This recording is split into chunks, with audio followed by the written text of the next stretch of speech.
After the gigantic battle at Cape Ecnomus, the Romans were now free to land on African soil. And so, they did. The Carthaginians chose to focus on defending the city of Carthage itself. So the Romans immediately took the city of Aspis and were then free to raid and plunder the countryside. They took over 20,000 slaves and a ton of booty. But then, some orders arrived from the Senate. Send home the booty. Oh, but I want to stay. No, Steve, not you. They mean the treasure. Well, we are not watching any more of this filth. So the other consul left with the booty, leaving Regulus and his forces on their own, and they began advancing towards Carthage. Along the way, according to the ancient writer Livy, they encountered a literal dragon. Now, Livy was a Roman historian, so his account may be slightly exaggerated. But this, I believe. As the Romans continued to plunder, the Carthaginian people flooded into the city. Now, not only was it in a major panic, but it was so crowded, the people began to starve. Don't panic, everyone! Look, I know you're all starving, but I still have food. For me. So, you know, it's not all bad. Whoa! You're wasting your tomatoes! And you idiots wonder why you're starving? Oh well, it's just more food for me! Hum, yum, yum, yum, yum. Hum, yum, yum. Things weren't looking good for Carthage. They had to do something to stop the Romans rampaging throughout their land. So they decided, finally, it was time to put an end to it. They headed out and set up on rough hilly terrain overlooking the Roman camp, and they prepared for battle. Now, while the Carthaginians were the traditional masters of the sea, on land, they weren't always the brightest. Case in point, setting up in this position overlooking the Roman camp was just about the stupidest thing they could have done. Why? Well, there's something you gotta understand about Carthage. The Carthaginian land forces actually suffered from a multitude of different issues. First of all, since the Carthaginians were rich, they could afford to pay a huge number of foreign mercenaries to fight for them. These mercenaries actually made up the vast majority of Carthage's forces, and therefore, Carthage's land armies were a melting pot of many different cultures. This, however, meant that if a battle wasn't going their way, there could be loyalty issues. Man, I ain't getting paid enough for this. You Balearic slingers better not be thinking of running away. What did he say? I don't know, man. I don't speak Phoenician. Let's get out of here. Clearly, there were also language issues. The military generals tended to be Carthaginian, but they made a lot of strange decisions. For example, one of the most feared assets of the Carthaginian army were the war elephants. To a Roman soldier who had never even seen an elephant before, this was like fist fighting, a literal monster. Yet the Carthaginians continually kept placing the elephants in the rear, where they were no use. In a similar fashion, the neighboring region of Numidia provided Carthage with the most skilled cavalrymen in the world. But the Carthaginians often chose to fight on rough, uneven terrain, where horses and elephants were less effective. And so, in this case, when the Carthaginians again chose the rough terrain near the Roman camp, the Romans easily sent them packing. Wow, Regulus, we're mere miles from Carthage. You sure are amazing. Yes, Steve, I know. Steve, what's the matter? We've almost won. I just wish I could be as great as you, Regulus. Steve, you're amazing. I mean, look at this thing. It's unbelievable. I know, but I mean like, at war stuff. I'm such a noob. My tanks always get blown up. I can't even fly an aircraft straight. Tanks? Aircraft? What are you talking about, Steve? I'm talking about free-to-play online multiplayer combat game, and this video's sponsor, War Thunder! War Thunder is the most comprehensive vehicle combat game ever made. Don't just drive the tank, become one with the tank. You can play as more than 2,000 battleships, aircraft, tanks, and helicopters in dynamic player versus player combat. With amazing 4K graphics, each vehicle is incredibly detailed and modeled down to their individual components. And for history nerds like you and I, the vehicle collection in War Thunder spans over 100 years of military development, from the 1920s to the present day. I love the detailed damage mechanics in War Thunder. You ever think about how the exact angle a shell hits an armored vehicle affects the resulting damage? War Thunder has. Every bullet and shell is simulated with realistic destruction. That's the kind of thing that gets me up in the morning. And by using my link in the description below, new and existing users can get an exclusive oversimplified decal to make their T-50 tank look extra spicy. Plus, you'll get a huge bonus pack, including premium vehicles and boosters. So play War Thunder now on PC, Xbox, and PlayStation. And as always, by using my link, you'll be supporting my channel. So thank you. Now where were we? Oh yeah. Invading Africa, getting some booty, and sending the Carthaginians packing. Everything was looking up for Regulus. A Roman victory seemed like it was only a matter of time. But then, Regulus realized something. He had been consul for almost a year, and his term was coming to an end. He knew that if his successor took over and he finished the job, then he would get the naked statues, not Regulus. And there was no way Regulus was going to allow that. So he jumped the gun. You there, Carthaginian boy! I want you to deliver a message to your elders. I, Marcus Attilius Regulus, demand the total and unconditional surrender of Carthage. Unconditional surrender? Jeez, at least lay siege and starve us all to death first. Just deliver the message, you punk! He demands your total surrender. What? Jeez, at least lay siege and starve us all to death first. Hey, that's what I said. Well, boys, this Roman thinks we're out. But we're not out, are we, boys? No! We'll do what we always do in times like this. Hire somebody else to solve our problems for us. Darren, bring in the Spartan! Regulus's overly harsh demands had the unintended effect of reinvigorating Carthaginian resolve. They brought in a mercenary from the famed land of Sparta named Xanthippus to help dig them out of this situation. And we all know what Spartans are like. Xanthippus showed up and immediately took charge. He had a look around and said, "You idiots! Put the elephants in front of the army so they can smash into the Romans. And stop fighting on rough, uneven terrain. Find a big flat field so your superior cavalry can do their job. And what's this I hear about you giving a speech telling everyone they're gonna die? Hey, I was just telling the people the truth. You're a politician. Lie to the people." And so Xanthippus led out the newly reformed Carthaginian army to meet Regulus in the Battle of the Bagradas River. The elephants, now in the front, smashed into the Roman lines, causing disarray. The cavalry, with total freedom of movement, outflanked the Roman infantry. Thanks to this impressive Spartan, the battle was a total Carthaginian victory. And Xanthippus, for his stunning victory, was forced to flee Carthage because the leadership got jealous. Regulus, the Roman consul, was captured during the battle. Legend has it, he was brought before the Carthaginian council, and they made a proposition. Well, Reggie, not looking so good anymore, is it? Looks like we beat you pretty bad, huh? Up yours, you Punic pansies! Now, Regulus, nobody likes a sore loser, do they? No. How about this? We're gonna send you back to Rome, and you convince the Roman Senate to surrender to us. If you fail, though, you gotta come back so we can torture you to death, okay? Okay. You promise? I promise. Hey guys. Whoa, Regulus! We thought you got captured. I did, but they sent me back to convince you to surrender. Well, should we? Surrender? No! Never surrender! Give them hell, boys. They're at the end of their rope. Anyway, I gotta go be tortured to death now. What? Yep, part of a deal I made. It's a long story. Oh, hey, wait! Regulus! No, it's cool, guys. I promised. Regulus! This is ancient times. We massacre entire populations. We chop pets in half. You can break a promise. No, Tim! You never break a promise! That's too far! And so, Regulus went back to Carthage and was tortured to death. And for keeping his promise, he was immortalized as the leading symbol of Roman virtue.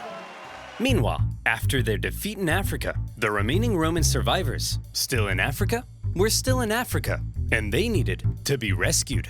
So the Romans sent their fleet to pick him up and bring him home. They successfully fended off a Carthaginian fleet, grabbed the survivors, and made their way to Sicily. A great success. But then, things took a turn for the worse. Sir? That cloud looks kind of angry. Fear not, coward. If we Romans can build a war fleet from scratch and defeat the Carthaginian Empire at their own game, why then even Mother Nature herself will crumble before us. I laugh in the face of Mother Nature. Ha ha! See? Come on, guys. Laugh at Mother Nature with me. Ha ha!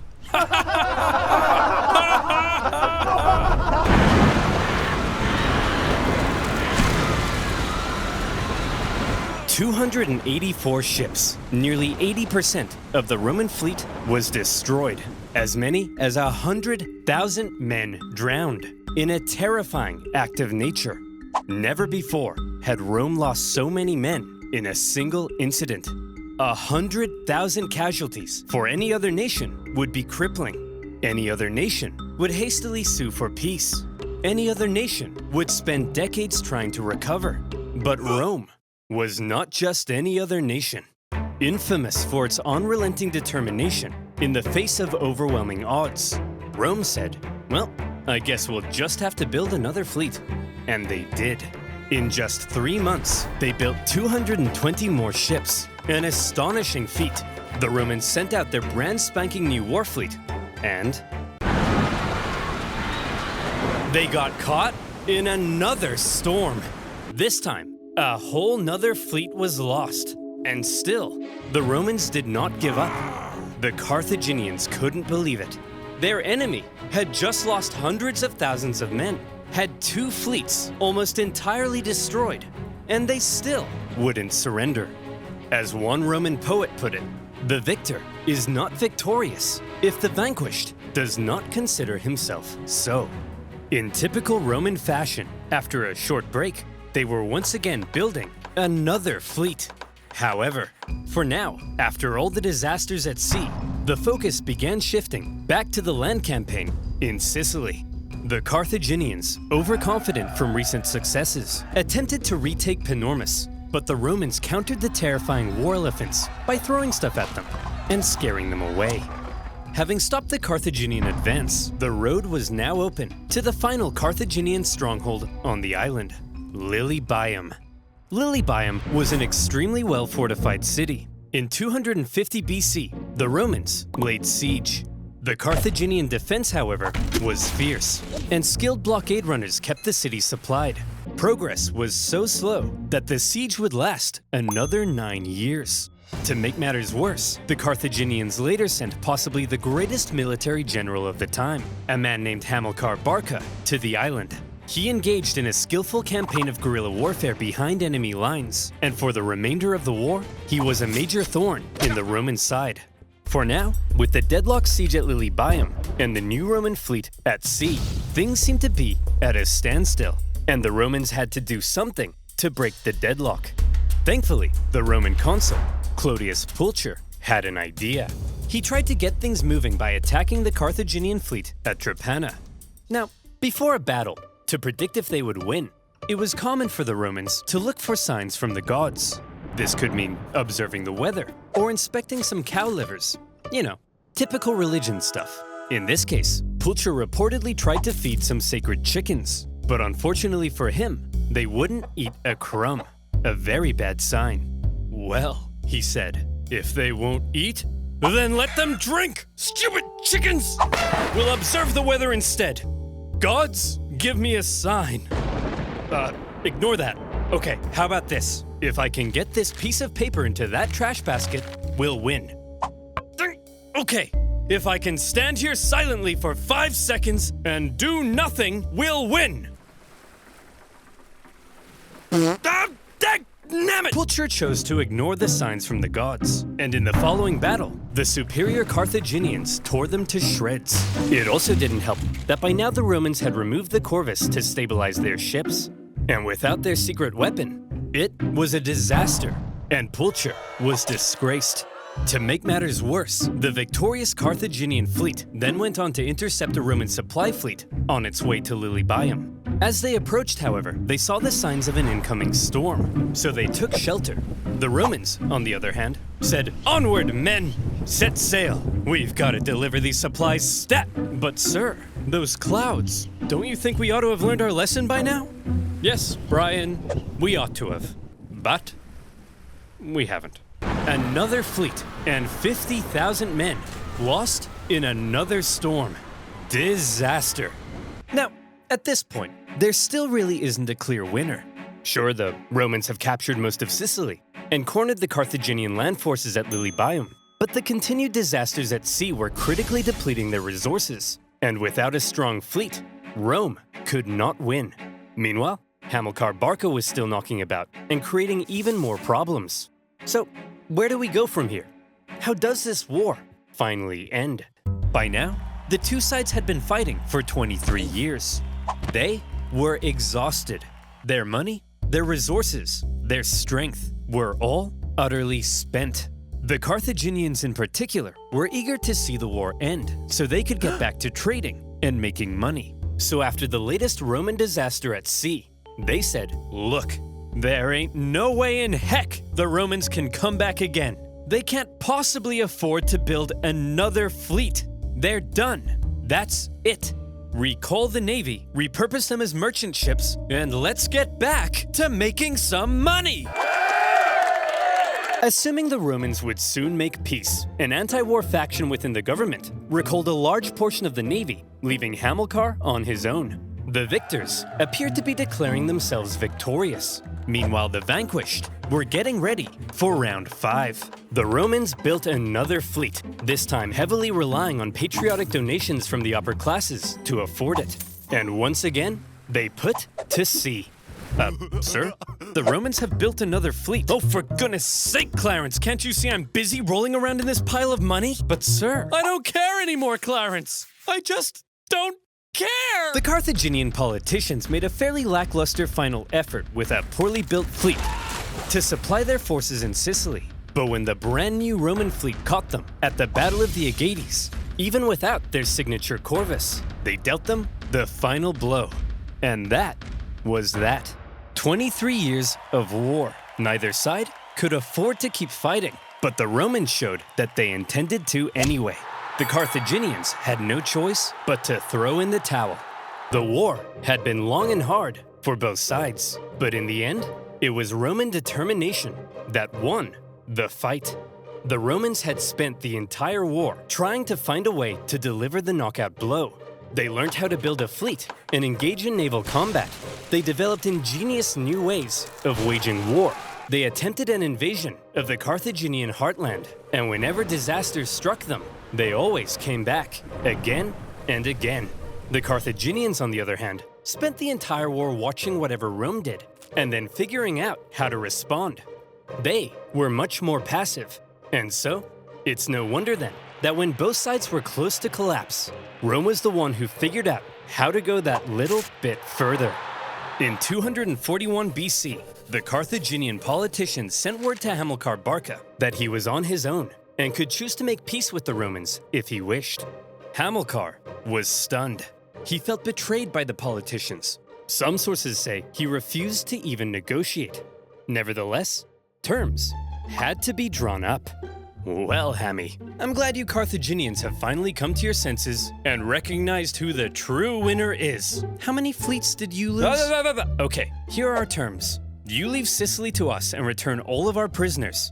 You're not allowed to make war against Syracuse or her allies, and you have to pay us 2,200 talents of silver over the next 20 years. What's a talent of silver? Well, to put it in perspective, in the year 2022, that'll be worth around, let's say, $40 million. Ay caramba! That will cripple us! Wow, we got a real smart guy over here. Yeah, that's kind of the point, you dingus. Ugh, I guess I have no choice.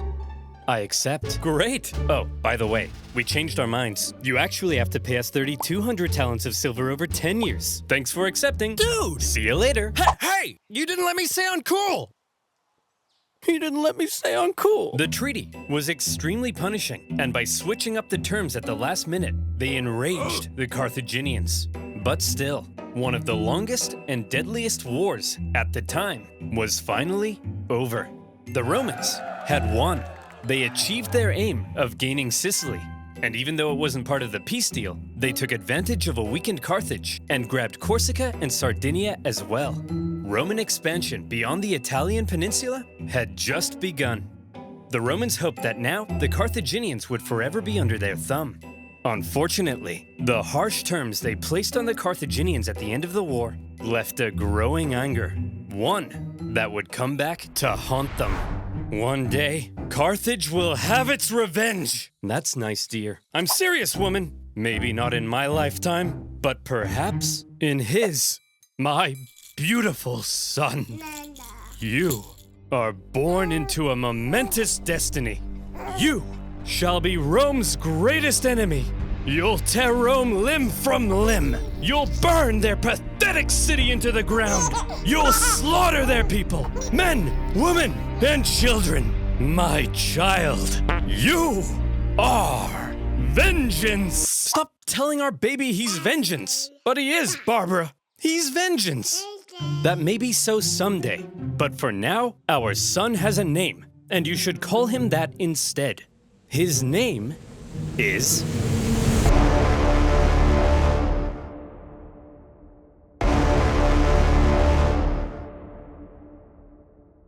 Don't forget to play War Thunder now by clicking my link in the description below.